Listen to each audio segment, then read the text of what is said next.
ਵਾਹਿਗੁਰੂ ਜੀ ਕਾ ਖਾਲਸਾ ਵਾਹਿਗੁਰੂ ਜੀ ਕੀ ਫਤਿਹ। ਮੈਂ ਤੁਹਾਡੀ ਹੋਸਟ ਨੀਲਮ ਕੌਰ ਤੇ ਮੈਂ ਟੀਵੀ 84 ਦੇ ਸਾਰੇ ਦਰਸ਼ਕਾਂ ਦਾ ਦਿਲੀ ਸਵਾਗਤ ਕਰਦੀ ਹਾਂ ਪ੍ਰੋਗਰਾਮ ਸੱਚੋ ਸੱਚ ਵਿੱਚ। ਰੋਜ਼ਾਨਾ ਦੀ ਤਰ੍ਹਾਂ ਤੁਹਾਡੇ ਤੇ ਸਾਡੇ ਹਰਮਨ ਪਿਆਰੇ ਡਾਕਟਰ ਅਮਰਜੀਤ ਸਿੰਘ ਮੇਰੇ ਨਾਲ ਬੈਠੇ ਹੋਏ ਨੇ। ਆਓ ਉਹਨਾਂ ਨਾਲ ਮਿਲ ਕੇ ਪ੍ਰੋਗਰਾਮ ਦੀ ਸ਼ੁਰੂਆਤ ਕਰਦੇ ਹਾਂ। ਜੀ ਡਾਕਟਰ ਸਾਹਿਬ, welcome to our show. Thank you very much. ਜੀ ਡਾਕਟਰ ਸਾਹਿਬ, ਅੱਜ 7 ਮਈ 2015 24 ਵਿਸਾਖ ਨਾਨਕਸ਼ਾਹੀ ਸੰਮਤ 547 ਦਾ ਦਿਨ ਹੈ ਤੇ ਪ੍ਰੋਗਰਾਮ ਦੀ ਅਸੀਂ ਸ਼ੁਰੂਆਤ ਕਰਾਂਗੇ ਅੱਜ ਦੇ ਕਿਸੇ ਅਹਿਮ ਮੁੱਦੇ ਨਾਲ। ਜੀ ਡਾਕਟਰ ਸਾਹਿਬ, ਕੀ ਹੈ ਅੱਜ ਦਾ ਕੋਈ ਅਹਿਮ ਮੁੱਦਾ? ਦੇਖੋ, ਅੱਜ ਭਾਰਤ ਮਾਤਾ ਨੂੰ ਮੈਂ ਰੋਂਦਿਆਂ ਦੇਖਿਆ, ਬੜੀ ਬੁਰੀ ਤਰ੍ਹਾਂ ਰੋ ਰਹੀ ਸੀ। ਕੱਲ ਸਲਮਾਨ ਖਾਨ ਰੋ ਰਿਹਾ ਸੀ, ਅੱਜ ਕੱਲ ਪਤਾ ਨਹੀਂ ਰੋਣ ਵਾਲਿਆਂ ਨਾਲ ਹੀ ਵਾਹ ਪੈਂਦਾ। ਰੀਅਲੀ? ਤੇ ਮੈਂ ਕਿਹਾ ਵੀ ਮਾਤਾ ਤੈਨੂੰ ਕੀ ਹੋਇਆ? ਤੇਰਾ ਤਾਂ ਹੁਣ ਖਾਸ ਪੁੱਤਰ ਨਰਿੰਦਰ ਮੋਦੀ ਜਿਹੜਾ ਹੈ ਉਹ ਭਾਰਤ ਦਾ ਪ੍ਰਧਾਨ ਮੰਤਰੀ ਬਣਿਆ, ਤੂੰ ਕਿਉਂ ਰੋਏ? ਜੀ, ਉਹਨਾਂ ਨੇ ਤਾਂ ਸਾਰਾ ਅਖੰਡ ਭਾਰਤ ਬਣਾਉਣਾ ਸੀ। ਉਹ ਕਹਿੰਦੇ ਜੀ ਅਖੰਡ ਭਾਰਤ ਇਸ ਰੁੜ ਜਾਣੇ ਨੇ ਕੀ ਬਣਾਉਣਾ ਹੈ। ਮੇਰਾ ਤਾਂ ਅੱਗੋਂ ਜਿਹੜਾ 17,000 ਏਕੜ ਜਿਹੜਾ ਉਹ ਫੜਾ ਬੰਗਾਲੀਆਂ ਨੂੰ ਫੜਾਤਾ, ਬੰਗਲਾਦੇਸ਼ ਵਾਲਿਆਂ। ਚਲੋ ਜੀ। ਸੋ ਇਹ ਦਸੰਬਰ 2013 ਚ ਜਦੋਂ ਮਨਮੋਹਨ ਸਿੰਘ ਸਰਕਾਰ ਨੇ ਇਹੀ ਬਿੱਲ ਪੇਸ਼ ਕੀਤਾ ਸੀ, ਜਿਹੜਾ ਕਿ 1974 ਦਾ ਐਗਰੀਮੈਂਟ ਸੀ ਇੰਦਰਾ ਗਾਂਧੀ ਔਰ ਸ਼ੇਖ ਮੁਜੀਬੁਰ ਰਹਿਮਾਨ ਦਾ, ਜੀ, ਜਿਹਦੇ ਮੁਤਾਬਕ ਲੈਂਡ ਬਾਉਂਡਰੀ ਐਗਰੀਮੈਂਟ ਕਿ ਦੋਨੋਂ ਉਹਨਾਂ ਦਾ ਬਾਰਡਰ ਸਟ੍ਰੇਟਨ ਆਊਟ ਹੋਣਾ ਸੀ, ਇੰਡੀਆ ਔਰ ਬੰਗਲਾਦੇਸ਼ ਦਾ। ਤੇ ਇਹ ਹੁਣ 1974 ਤੋਂ ਗਿਣ ਲਓ ਕਿੰਨੇ ਸਾਲ ਹੋ ਗਏ, ਅੱਧੀ ਸਦੀ ਲੰਘ ਗਈ। ਔਰ 2013 ਚ ਜਦੋਂ ਇਹ ਬਿੱਲ ਪੇਸ਼ ਕੀਤਾ, ਕਿਉਂਕਿ ਆਲਰੇਡੀ ਇਹਦੇ ਤੇ ਕੰਮ ਹੋਇਆ ਸੀ, ਤੇ ਬੀਜੇਪੀ ਨੇ ਰੋਕ ਦਿੱਤਾ ਸੀ ਇਹਨੂੰ, ਪਾਰਲੀਮੈਂਟ ਚ ਉਹਨਾਂ ਨੇ ਵਿਰੋਧ ਕੀਤਾ ਸੀ। जी, उन्होंने कहा से जी ये भारत माता का अटूट अंग, इसकी 1 इंच जमीन भी हम किसी को नहीं जाने देंगे। लेकिन हुण जिहड़ा समझौता है और ये संविधान, जदों कदे भारतीय संविधान की गल हुंदी है तो फिर ये कहणगे कि ये सैक्रोसांक्ट है जी, कि जी बहुत पवित्र, अत पवित्र, और इहदे नाल किसी नूं भी कहणगे जी असीं संविधान दे दायरे च रह के कोई गल करांगे। ਹੁਣ ਸੰਵਿਧਾਨ ਦਾ ਦਾਇਰਾ ਵੀ ਤੋੜ ਦਿੱਤਾ ਹੈ। ਔਰ ਇਹ ਜਿਹੜੀ ਅਮੈਂਡਮੈਂਟ ਹੋਈ ਹੈ ਜਿਹਦੇ ਥੱਲੇ ਬੰਗਲਾਦੇਸ਼ ਨੂੰ 17,160 ਏਕੜ ਜ਼ਮੀਨ ਦਿੱਤੀ ਹੈ ਇਹਨਾਂ ਨੇ, ਇਹ 119ਵੀਂ ਅਮੈਂਡਮੈਂਟ ਹੈ। ਹੁਣ 1950 ਦੇ ਵਿੱਚ ਸੰਵਿਧਾਨ ਬਣਿਆ ਜੀ। ਸੋ ਇਹਨਾਂ 65 ਸਾਲਾਂ ਦੇ ਵਿੱਚ 119 ਵਾਰ ਇਸ ਦੇ ਵਿੱਚ ਸੰਸ਼ੋਧਨ ਹੋਏ ਨੇ, ਅਮੈਂਡਮੈਂਟਸ ਹੋਏ ਨੇ। 120ਵਾਂ ਕਿਉਂ ਨਹੀਂ ਹੋ ਸਕਦਾ ਕਿ ਭਾਈ ਅਸੀਂ ਖਾਲਿਸਤਾਨ ਬਣਾਉਂਦੇ ਆ, ਜਮਨਾ ਤੋਂ ਤੁਹਾਡਾ ਬਾਰਡਰ ਹੈ, ਵਾਗਾ ਤੱਕ ਹੈ, ਅਸੀਂ ਆਪਣਾ ਟਿੰਡ ਫੂੜੀ ਚੁੱਕ ਕੇ ਦੂਜੇ ਬੰਨੇ ਜਾਂਦੇ ਜੀ। ਸੋ ਇਹਨੇ ਜਿਹੜਾ ਇਹ ਅੱਜ ਜਿਹੜੀ ਮੇਨ ਖਬਰ ਹੈ ਕਿ ਭਾਰਤ ਦੀ ਰਾਜ ਸਭਾ ਨੇ, ਔਰ ਮੈਂ ਹੈਰਾਨ ਹੈ ਵੀ ਕਈ ਵਾਰ ਅਮਰੀਕਾ 'ਚ ਵੀ ਇਹ ਹੁੰਦਾ ਹੈ ਕਿ ਜਿਸ ਤਰ੍ਹਾਂ ਜਦੋਂ ਅਮਰੀਕਾ ਨੇ ਰਾਈਟ ਅਵੇ ਫੈਸਲਾ ਕੀਤਾ 9/11 ਤੋਂ ਬਾਅਦ ਕਿ ਅਫਗਾਨਿਸਤਾਨ ਦੇ ਉੱਤੇ ਫੌਜਾਂ ਚਾੜਨੀਆਂ ਨੇ, ਫੁੱਲ ਸਕੇਲ ਅਟੈਕ, ਤੇ ਉਦੋਂ ਵੀ ਇੱਕ ਸਾਊਦਰਨ ਸਟੇਟ ਦੀ ਬੀਬੀ ਸੀ, ਅਫਰੀਕਨ ਅਮਰੀਕਨ, ਸਿੰਥੀਆ ਸ਼ਾਇਦ ਉਹਦਾ ਨਾਂ ਸੀ, ਕਾਂਗਰਸ ਵੂਮਨ, ਉਹਨੇ ਵਿਰੋਧ ਕੀਤਾ ਸੀ। ਹਾਲਾਂਕਿ ਸਿਰਫ ਉਹਦੀ ਇੱਕ ਵੋਟ ਸੀ ਵਿਰੋਧ, ਕਿਉਂਕਿ ਇੱਥੇ ਇਹੋ ਜਿਹਾ ਮਾਹੌਲ ਬਣਿਆ ਹੋਇਆ ਸੀ ਵੀ 3000 ਦੇ ਕਰੀਬ ਅਮਰੀਕੀ ਮਾਰੇ ਗਏ ਸੀ ਵਰਲਡ ਟ੍ਰੇਡ ਸੈਂਟਰ ਤੇ ਅਟੈਕ, ਵਰਜੀਨੀਆ, ਪੈਂਟਾਗਨ ਤੇ, ਔਰ ਦੂਸਰਾ। ਲੇਕਿਨ ਫਿਰ ਵੀ ਇੱਕ ਬਹਾਦਰ ਔਰਤ ਨੇ ਖਲੋ ਕੇ ਕਿਹਾ ਸੀ ਕਿ ਵੀ ਇਹ ਜਿਹੜੀ ਹੈ ਠੀਕ ਲਾਈਨ ਨਹੀਂ ਹੈ। ਸਾਲਾਂ ਬਾਅਦ ਚ ਜਿਹੜੀਆਂ ਦੂਜੀਆਂ ਫੋਰਸਿਸ ਉਹਨਾਂ ਨੇ ਉਹਨੂੰ ਹਰਵਾਇਆ ਉੱਥੋਂ ਕਾਂਗਰਸ ਵੂਮਨ ਦੇ ਤੌਰ ਤੇ ਜੀ।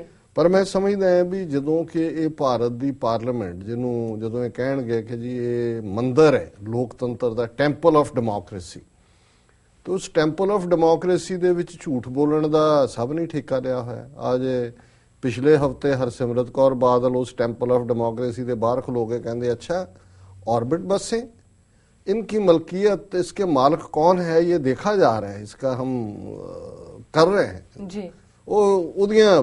आप उन्हें इलैक्शन कमीशन के सामने फाइल किया होया जिहड़ा कि जी मैं उहदी शेयर होल्डर है, मेन मालिक है।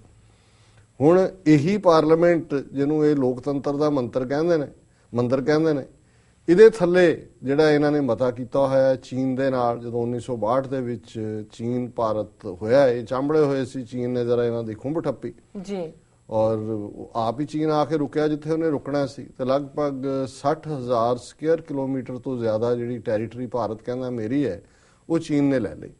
ਉਦੋਂ ਤੁਸੀਂ ਇਹਨਾਂ ਦੇ ਮਤੇ ਕੱਢ ਲਓ ਪਾਰਲੀਮੈਂਟ ਦੇ ਕਿ ਅਸੀਂ ਭਾਰਤ ਮਾਤਾ ਦੇ ਸਪੂਤ ਹੀ ਨਹੀਂ, ਜੇ ਅਸੀਂ 1-1 ਇੰਚ ਜਿਹੜਾ ਹੈ ਚੀਨ ਤੋਂ ਵਾਪਸ ਨਹੀਂ ਲਵਾਂਗੇ। ਹੁਣ ਅੱਧੀ ਸਦੀ ਤੋਂ ਜ਼ਿਆਦਾ ਲੰਘ ਗਿਆ, ਹੁਣ ਫਿਰ ਜਾਣਾ ਮੋਦੀ ਨੇ ਸੂਟ ਬੂਟ ਪਾ ਕੇ ਚੀਨ। ਉਹਨੇ ਠੀਕ ਕਿਹਾ ਕਿ ਵੀ ਇਹ ਸੂਟਡ ਬੂਟਡ ਸਰਕਾਰ ਹੈ, ਸੂਟ ਬੂਟ ਕੀ ਸਰਕਾਰ।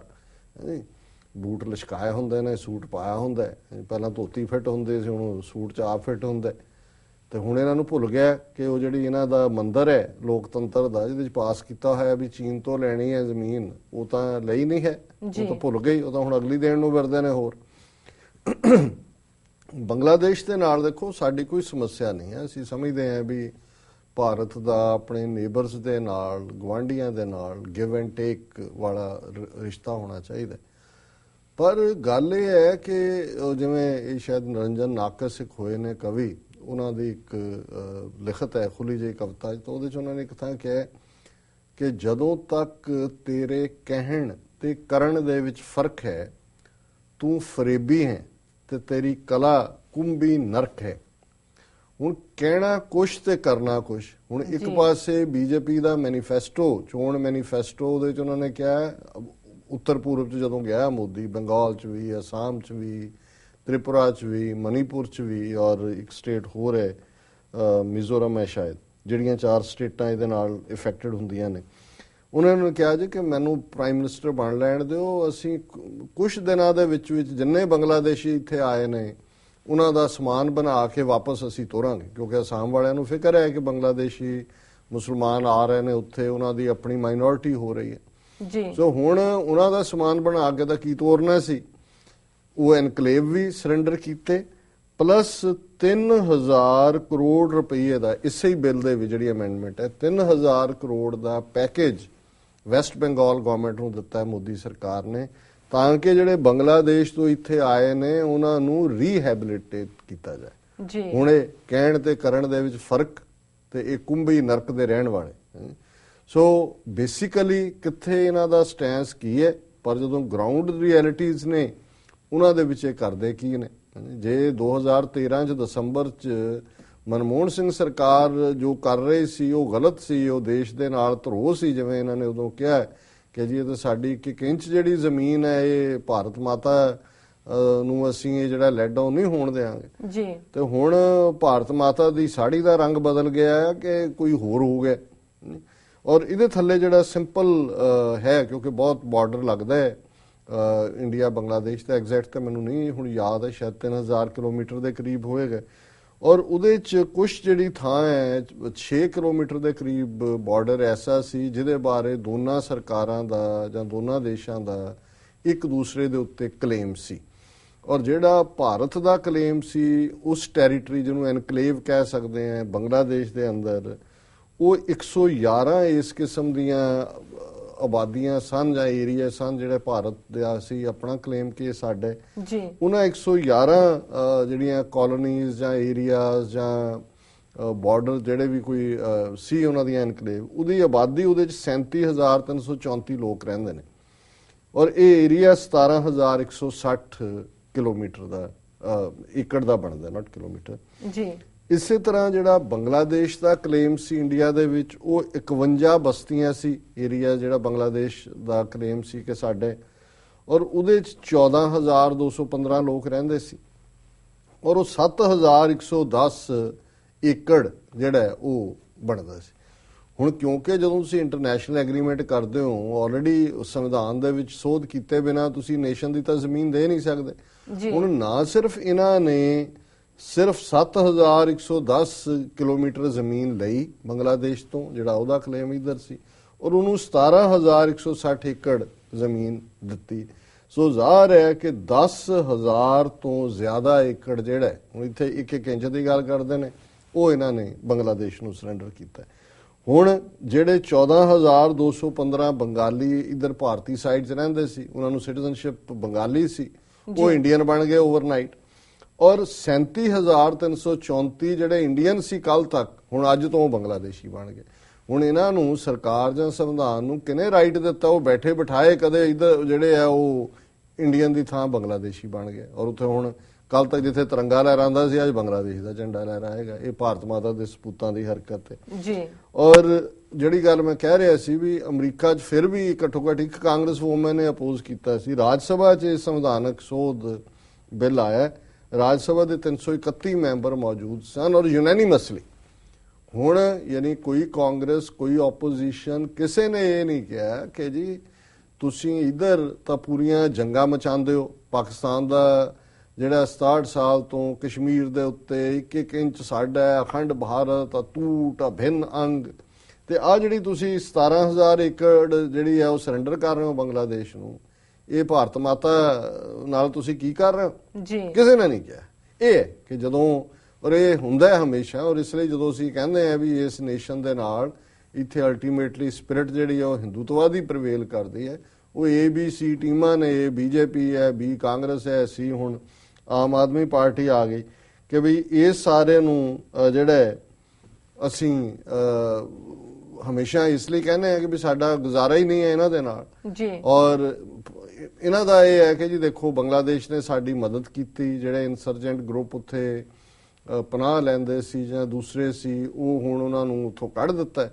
ਸੋ ਕੁੱਲ ਮਿਲਾ ਕੇ ਜੇ ਅਸੀਂ ਪਲੇਨ ਲੈਂਗੁਏਜ ਕਹਿਣਾ ਹੋਏ ਕਿ ਇੰਡੀਆ ਨੇ, ਔਰ ਇਹ ਮੋਦੀ ਪੁੱਤਰ ਜਿਹੜਾ ਭਾਰਤ ਮਾਤਾ ਦਾ ਖਾਸ ਪੁੱਤਰ ਸੀ, ਜੇ 60,000 ਸਕੁਅਰ ਕਿਲੋਮੀਟਰ ਤੋਂ ਜ਼ਿਆਦਾ ਜ਼ਮੀਨ 1962 ਚ ਇਹਨਾਂ ਨੇ ਚੀਨ ਕੋਲ ਸਰੈਂਡਰ ਕੀਤੀ, ਤੇ ਅੱਜ ਆਪਣੇ ਵੈਸਟਡ ਇੰਟਰਸਟ ਕਰਕੇ ਉਹ ਕੀ ਨੇ, ਔਰ ਉਹ ਸਾਰਾ ਮੁੱਦਾ ਜਿਹੜਾ ਉਸ ਨੂੰ ਬਿਨਾਂ ਜਿਹੜਾ ਉਸ ਦੀ ਡੈਪਥ ਚ ਗਿਆ, ਇਹਨਾਂ ਨੇ ਜਿਹੜੀ ਹੈ ਇੰਨੀ ਜ਼ਮੀਨ ਔਰ ਇੰਨੇ ਲੋਕ ਜਿਹਨਾਂ ਨੂੰ ਓਵਰਨਾਈਟ ਬੰਗਲਾਦੇਸ਼ੀ ਬਣਾ ਦਿੱਤਾ। ਕੱਲ ਤੱਕ ਉਹ ਇੰਡੀਅਨ ਸੀ ਜੀ, 67-68 ਸਾਲ ਇੰਡੀਅਨ ਰਹੇ, ਹੁਣ ਉਹ ਬੰਗਲਾਦੇਸ਼ੀ ਹੋ ਗਏ।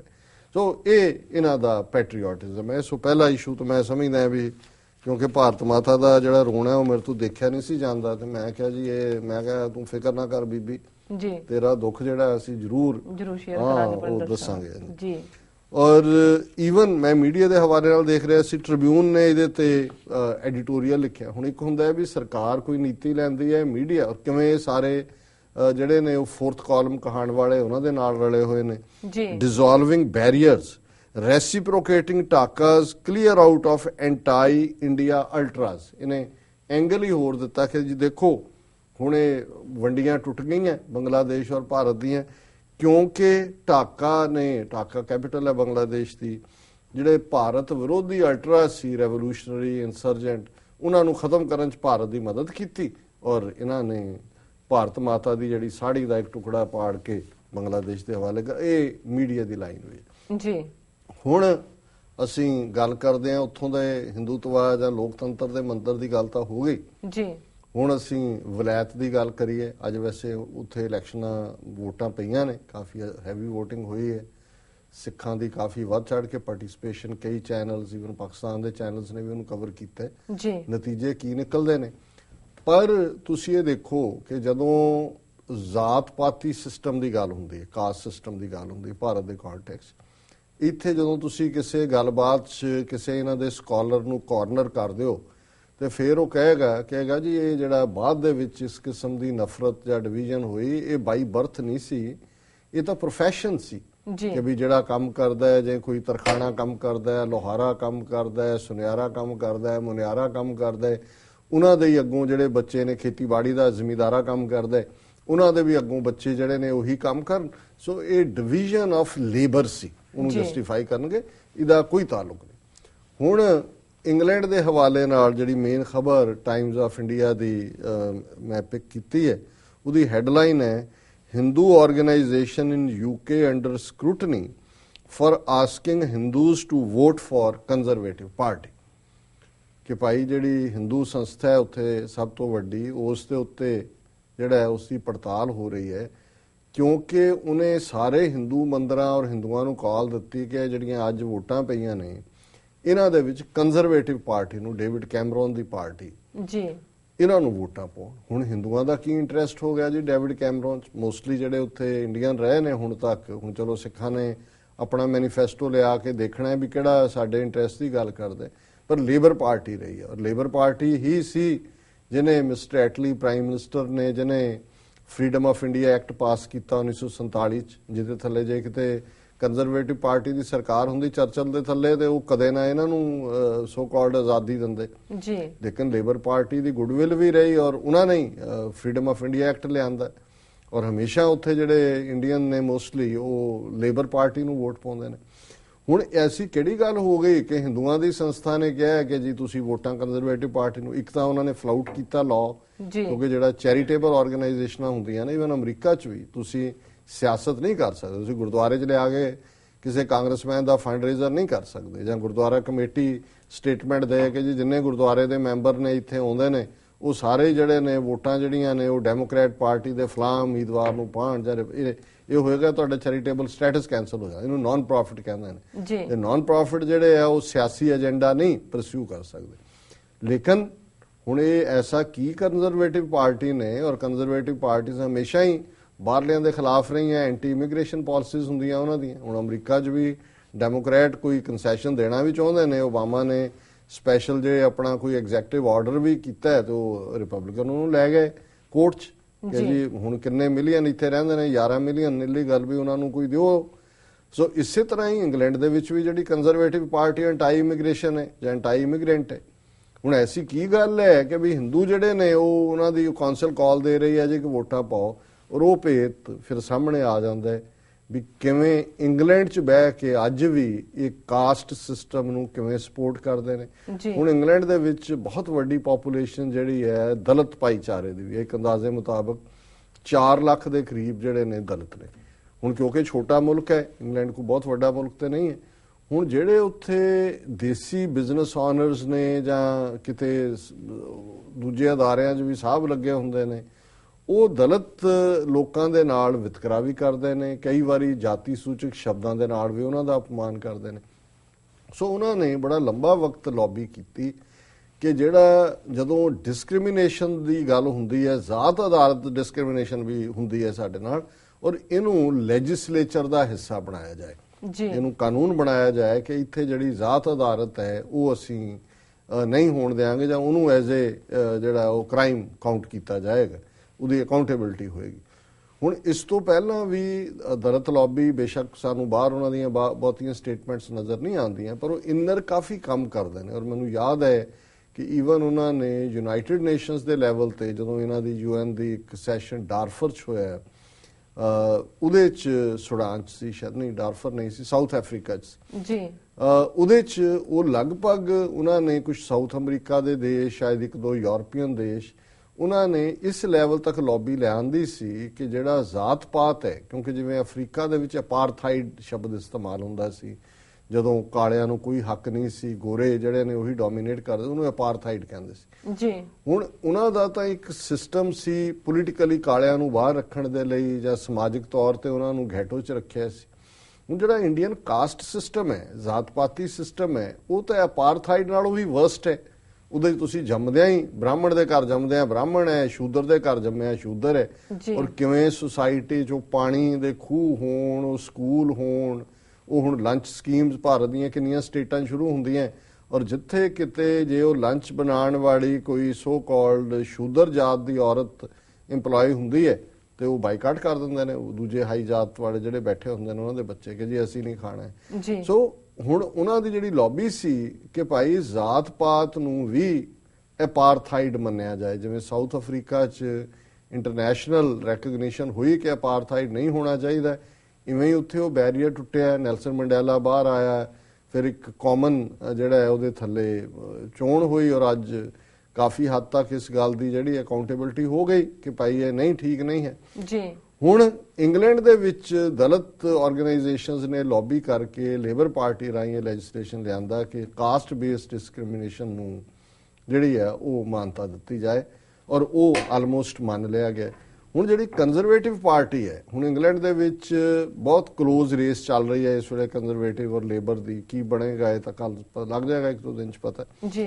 ਸੋ ਉਹਨਾਂ ਨੂੰ ਹਿੰਦੂਆਂ ਦੀਆਂ ਵੋਟਾਂ, ਹੁਣ ਜਿਹੜੇ ਹਾਈ ਕਾਸਟ ਹਿੰਦੂ ਨੇ ਜਿਹੜੇ ਡਿਸਕ੍ਰਿਮੀਨੇਟ ਕਰਦੇ ਨੇ ਉਹਨਾਂ ਦੇ ਨਾਲ, ਉਹਨਾਂ ਨੂੰ ਲੱਗਾ ਵੀ ਇਹ ਤਾਂ ਜੇ ਕਾਨੂੰਨੀ ਤੌਰ ਤੇ ਆਇਆ, ਕਿਸੇ ਨੂੰ ਕੁਝ ਕਿਹਾ ਉਹ ਤਾਂ ਰੋਜ਼ ਲੈ ਜਾਏਗਾ ਸਾਨੂੰ ਕੋਰਟ 'ਚ ਜੀ। ਸੋ ਉਹਨਾਂ ਨੇ ਟਿਸਿਟੀ ਰਲਾਈ ਇਹਨਾਂ ਨਾਲ ਕੰਜ਼ਰਵੇਟਿਵ ਦੇ ਨਾਲ ਕਿ ਜੀ ਅਸੀਂ ਤੁਹਾਨੂੰ ਵੋਟਾਂ ਪਾਉਂਦੇ, ਜਦੋਂ ਜੇ ਤੁਹਾਡੀ ਸਰਕਾਰ ਬਣ ਗਈ ਤੇ ਫਿਰ ਤੁਸੀਂ ਉਹਨੂੰ ਜਰਾ ਡਿਲੂਟ ਕਰ ਦੇਣਾ ਉਸ ਪ੍ਰੋਵੀਜ਼ਨ, ਔਰ ਉਹ ਉਹਨਾਂ ਨੇ ਮੰਨ ਲਿਆ। ਔਰ ਇਹੀ ਕਾਰਨ ਸੀ ਕਿ ਡੇਵਿਡ ਕੈਮਰੋਨ ਜਿਹੜਾ ਹੈ ਪਿਛਲੇ ਦਿਨਾਂ 'ਚ ਇੱਕ ਵੱਡੇ ਮੰਦਰ 'ਚ ਵੀ ਗਿਆ, ਉੱਥੇ ਉਹਨੇ ਕਿਹਾ ਜੀ ਰਮਾਇਣਾ ਬਹੁਤ ਵੱਡਾ ਐਪਿਕ ਹੈ, ਸਾਨੂੰ ਇੰਗਲੈਂਡ ਵਾਲਿਆਂ ਨੂੰ ਸਿੱਖਣਾ ਚਾਹੀਦਾ ਹੈ ਕਿ ਫੈਮਿਲੀ ਕੀ ਹੁੰਦੀ ਹੈ, ਭਰਾ ਕੀ ਹੁੰਦਾ ਹੈ, ਪਤੀ ਕੀ ਹੁੰਦੀ ਹੈ, ਪਤਨੀ ਕੀ ਹੁੰਦਾ ਹੈ।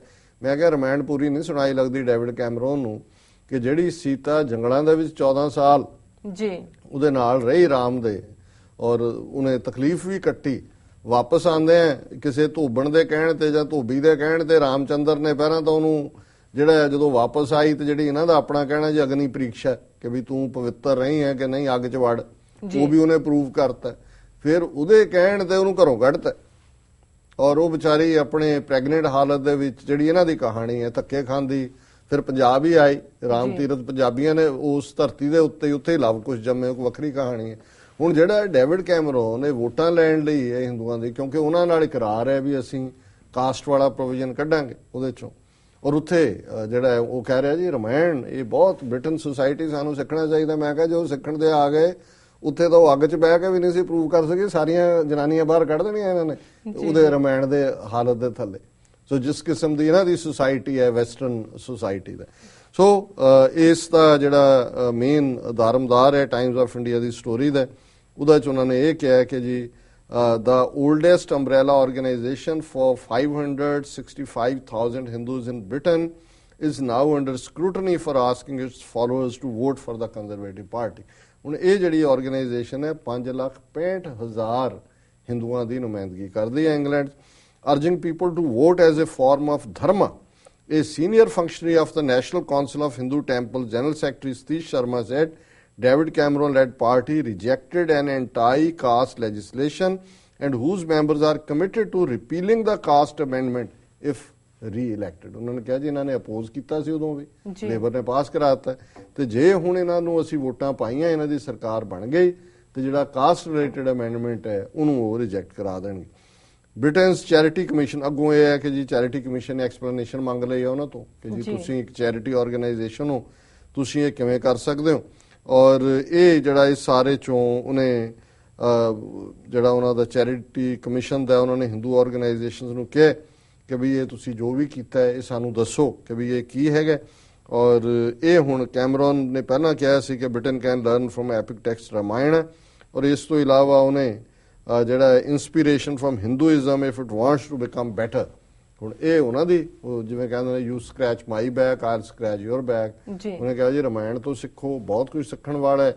ਤੇ ਨਾਲ ਉਧਰ ਉਹ ਕਹਿ ਰਿਹਾ ਹਿੰਦੂਆਂ ਦਾ ਹਿੰਦੂ ਕੌਂਸਲ ਦਾ ਕਿ ਜੀ ਵੋਟਾਂ ਪਾਓ ਔਰ ਇਹ ਜਿਹੜਾ ਪਾਸ ਹੋਇਆ ਕਾਸਟ ਬੇਸਡ ਡਿਸਕ੍ਰਿਮੀਨੇਸ਼ਨ ਨਹੀਂ ਹੋਣੀ ਚਾਹੀਦੀ, ਇਹਨੂੰ ਅਸੀਂ ਰਿਪੀਲ ਕਰਾਂਗੇ।